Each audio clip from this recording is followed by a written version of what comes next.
من الشیطان الرجیم بسم اللہ الرحمن الرحیم قال اللہ عز وجل یا ایہا الذین آمنوا اتقوا اللہ حق تقاتہ ولا تموتن الا وانتم مسلمون۔ محترم سامعین، جو آیت آپ کے سامنے تلاوت کی گئی ہے، اس آیت کریمہ کے تعلق سے کل کے درس میں کچھ باتیں عرض کی گئی تھیں، بیان کی گئی تھیں۔ اس آیت سے جڑی ہوئی کچھ اور اہم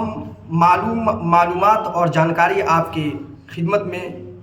پیش کرنا مناسب سمجھتا ہوں، اس وجہ سے آپ کے سامنے اسی آیت کی تلاوت کی گئی ہے۔ یہ سورہ آل عمران کی آیت نمبر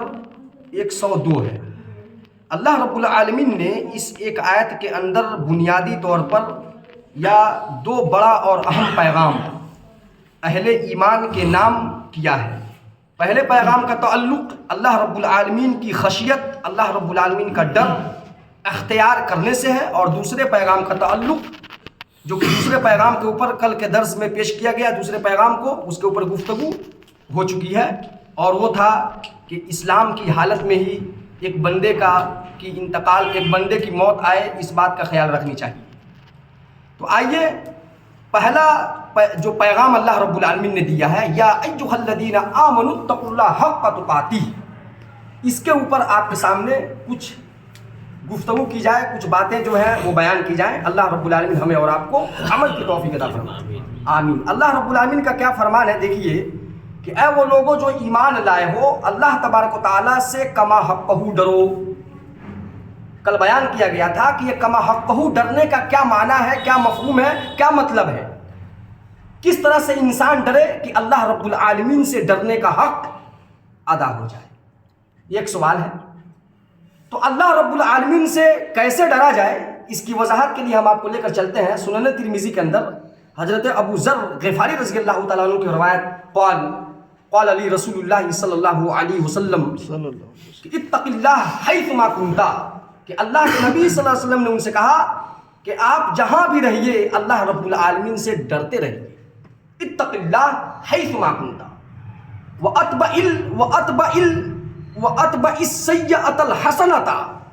اور جب کبھی کوئی غلطی یا کوئی برائی کا ارتکاب ہو جائے تو اس کے بعد نیکی کر لیجئے گا، تمحفھھا، وہ نیکی اس برائی کے لیے کفارہ بن جائے گی، اس برائی کو مٹا دے گی۔ یہ دو پیغام اس حدیث کے اندر اللہ کے نبی جناب محمد رسول اللہ صلی اللہ علیہ وسلم، ایک اور پیغام ہے وہ خالق الناس بحسن خلق ہے، اور لوگوں کے ساتھ آپ اچھے اخلاق سے پیش آئیے، اچھے اخلاق کے ساتھ لوگوں سے ملیے، حسن اخلاق کا مظاہرہ کیجئے جب لوگوں سے ملاقات کیجئے۔ تین پیغام ہے اس حدیث کے اندر۔ پہلے پیغام کے تعلق سے آپ کے سامنے گفتگو کرنی ہے کہ جہاں بھی رہیے اللہ رب العالمین سے ڈرتے رہیے۔ بتلایا گیا کل کے درس میں کہ انسان کیسے ڈرے کہ اللہ سے حق ادا ہو جائے، تو جہاں بھی رہے وہ اللہ سے ڈرے، ہر وقت اللہ رب العالمین کی خشیت، اللہ کا ڈر اپنے دل کے اندر بٹھائے رہے۔ یہ شریعت اسلامیہ کا حکم ہے کہ اللہ کا ڈر مومن اور مسلمان کے دل کے اندر بیٹھنا چاہیے۔ اللہ کا ڈر نہیں اگر بیٹھا، اللہ کی خشیت اگر کسی بندے کے اندر نہیں ہے، تو اس کی مثال اس گاڑی کی سی ہے، یا اس گاڑی جیسی ہے جس گاڑی میں کوئی بریک نہ ہو، جس گاڑی سے بریک کو نکال لیا گیا ہو، اس کے بعد اس گاڑی کو اسپیڈ کر کے روڈ پر چھوڑ دیا جائے، چلانے والے کے حوالے کر دیا جائے، انجام کیا ہوگا چلانے والے کا اور اس گاڑی کا آپ سمجھ سکتے ہیں، اندازہ لگا سکتے ہیں۔ اور اسی سے مثال سے آپ یہ بھی اندازہ لگا لیجئے کہ ہماری زندگی میں اللہ رب العالمین کی خشیت اور اللہ کے ڈر کا کیا مقام ہے اور اس کی کیا حیثیت ہے، تقوی کا کیا مقام ہے ہماری زندگی کے اندر، کہ اگر یہ نہیں ہماری زندگی میں رہا تو جو انجام اس گاڑی کا ہوگا اور گاڑی چلانے والے کا ہوگا وہی انجام ہمارے ساتھ ہو سکتا ہے۔ کتنا بڑا مقام ہے تقوی کا اور اللہ کے ڈر کا اور اللہ کی خشیت کا۔ اس کی اہمیت کے پیش نظر ہمیں اور آپ کو چاہیے کہ اللہ کا ڈر اپنے دل کے اندر بٹھائیں، جبکہ ہر دور میں اس کی اہمیت رہی ہے۔ موجودہ دور میں جبکہ جدید ٹیکنالوجی اور الیکٹرونک کا یہ دور کہا جا رہا ہے، ایجادات کا یہ دور کہا جا رہا ہے، انوینشن کا یہ دور کہا جا رہا ہے، اس دور میں ایک سے ایک چیزیں ہمارے آنکھوں کے سامنے ہمارے ہاتھوں میں ہے، اس جگہ پر ہے جہاں پر کوئی نہیں، وہیں پر ہمارا امتحان ایمان کا ہے، اور وہیں پر ہمارے تقویٰ اور خشیت کا اصل امتحان ہے۔ آج کے دور میں اور زیادہ ضروری ہے کہ ہم اللہ کا تقویٰ اختیار کریں، اللہ سے ڈریں۔ بند کمرے کے اندر رات کی تاریکی میں ہاتھ میں موبائل ہے، آدمی جو چاہے پوری دنیا کا سیر کر رہا ہے، پوری دنیا کے جو نظارے چاہے وہ اپنی آنکھوں کے سامنے دیکھے، جو نظارہ وہ چاہے وہ کھول لے اس کے اوپر، اور اس کو چاہے وہ دیکھے اور جو چاہے وہ کرے۔ وہاں پر اگر اس بندے کے دل کے اندر اللہ کا ڈر، اللہ کی خشیت نہ ہو تو کوئی اسے اس گناہ کو کرنے سے روک نہیں سکتی۔ اس لیے اللہ کی خشیت موجودہ زمانے میں، موجودہ دور میں مسلمانوں کے لیے بہت زیادہ ضروری ہے۔ یہی وہ چیز ہے کہ انسان کو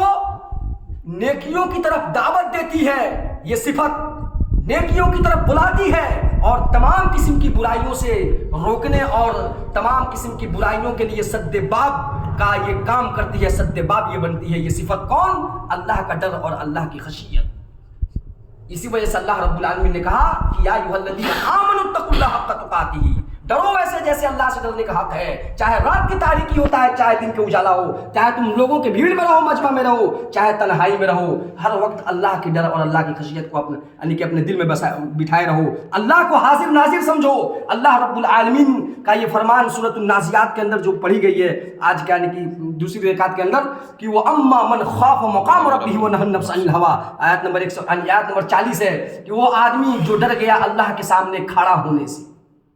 جو ڈر گیا اللہ کے سامنے کھڑا ہونے سے، وَنَهَى النَّفْسَ عَنِ الْهَوَىٰ، اور جس نے اپنے نفس کو روکے رکھا خواہشات کی غلامی سے،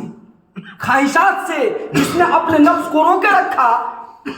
اور اللہ کے سامنے کھڑا ہونے سے جو ڈر گیا، اللہ رب العالمین نے بالکل دو ٹوک اور صاف اور واضح انداز میں اس کا نتیجہ اور اس کا انجام کتنا بہترین بیان کیا ہے۔ فَإِنَّ الْجَنَّةَ هِيَ الْمَأْوَىٰ، کہ ایسے آدمی کا ٹھکانہ در حقیقت جنت ہی ہے۔ یہ اس کا ترجمہ ہوا کہ جنت ہی ہے،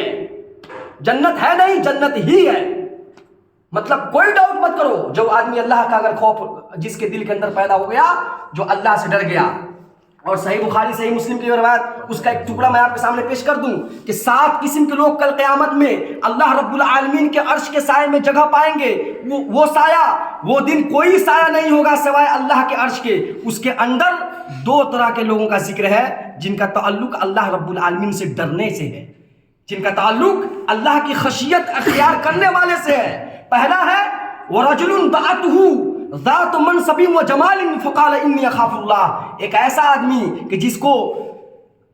یعنی کہ صاحب جمال یعنی کوئی خوبصورت اور مالدار خاندان کی اونچے خاندان کی مالدار ہے، صاحب حیثیت ہے، ایسی کوئی گھر کی عورت یا کوئی لڑکی اس کو گناہ کی اور برائی کی دعوت دے تو ایسے موقع پر وہ آدمی کہے انی اخاف اللہ، میں اللہ تبارک و تعالیٰ سے ڈرتا ہوں۔ بتلائیے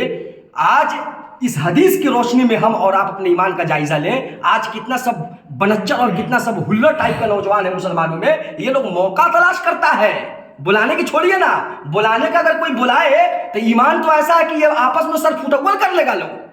بلانے کی تو بات بہت دور کی بات ہے، یہاں تو موقع تلاش کیا جا رہا ہے کہ موقع ملے کہ ہم اللہ کی نافرمانی کریں، نعوذ باللہ من ذالک، اور استغفر اللہ۔ جائزہ لینے کی ضرورت ہے ہمیں اپنے ایمان کی۔ بات یہاں پہ ہو رہی ہے کہ ایک آدمی کو بلائے تو وہ انکار کرے، اس مومنٹ پر وہ کہہ دے کہ میں اللہ سے ڈرتا ہوں، اللہ رب العالمین کا مجھے ڈر ہے، اللہ کی خشیت ہے،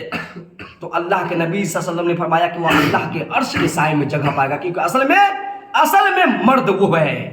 مرد مومن وہ ہے۔ اور دوسرا ورجل ذکر اللہ خالیا ففاضت عیناہ، کہ ایک آدمی جس نے تنہائی میں اللہ کو یاد کیا اور اپنے اعمال کا جائزہ لیا، اپنے اعمال کو جب خود اس نے اپنے آپ کے سامنے